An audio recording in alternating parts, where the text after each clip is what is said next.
Assalamualaikum warahmatullahi wabarakatuh. Sampai jumpa lagi kita pada edisi kedua materi kuliah teori ekonomi moneter. Di sini saya akan membahas pada instrumen kebijakan moneter. Semoga Anda bisa menyimak sampai terakhir video ini, karena ini sangat penting untuk Anda ketahui tentang kebijakan-kebijakan moneter yang dilakukan oleh pemerintah melalui Bank Indonesia atau Bank Sentral. Nah, semoga ini juga menambah wawasan Anda dalam kebijakan-kebijakan moneter, baik secara umum di dunia maupun di khususnya di Indonesia yang perlu Anda ketahui. Nah, kebijakan moneter ini adalah suatu tindakan yang dilakukan oleh penguasa moneter. Apa itu penguasa moneter? Biasanya bank sentral atau kalau di Indonesia ini Bank Indonesia, untuk mempengaruhi jumlah uang yang beredar dan kredit yang pada gilirannya akan mempengaruhi kegiatan ekonomi masyarakat. Itu intinya. Kebijakannya itu dalam mempengaruhi jumlah uang yang beredar dan kredit yang pada gilirannya akan mempengaruhi kegiatan ekonomi masyarakat. Nah, kita lihat kenapa bisa demikian. Nah, tujuan kebijakan moneter terutama untuk stabilisasi ekonomi yang dapat diukur dengan kesempatan kerja, kestabilan harga, serta neraca pembayaran internasional yang seimbang. Apa maksudnya bahwa itu dapat diukur dengan kesempatan kerja? Nah, kebijakan moneter yang dilakukan itu kan tentunya menyangkut hal keuangan, uang yang beredar di masyarakat. Nah, oleh Bank Indonesia atau Bank Sentral,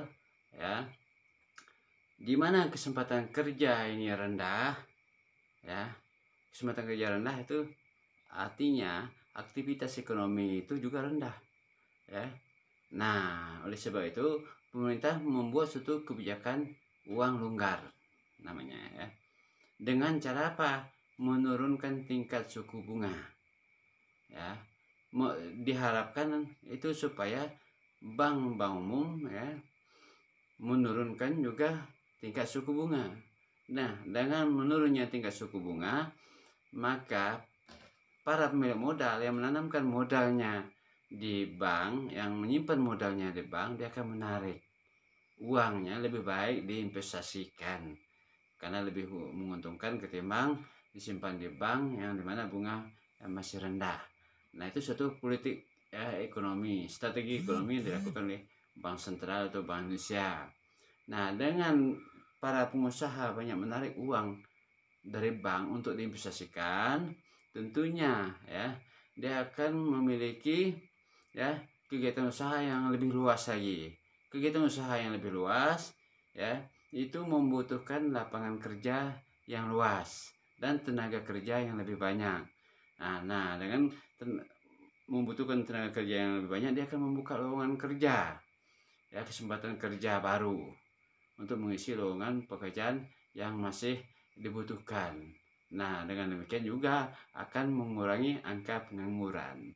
Itu runutnya akibat dengan penurunan penurunan tingkat bunga. Itulah kebijakan moneter namanya. Selain itu juga dengan banyaknya suatu investasi yang dilakukan, tentunya akan meningkatkan produksi. Meningkat produksi baik dalam negeri maupun di luar negeri. Kalau dalam negeri dengan banyaknya produksi juga akan bisa menstabilkan harga, sehingga inflasi yang terjadi bisa ditekan, ataupun kalaupun kenaikan dia sedikit, atau bahkan bisa menurunkan tingkat inflasi.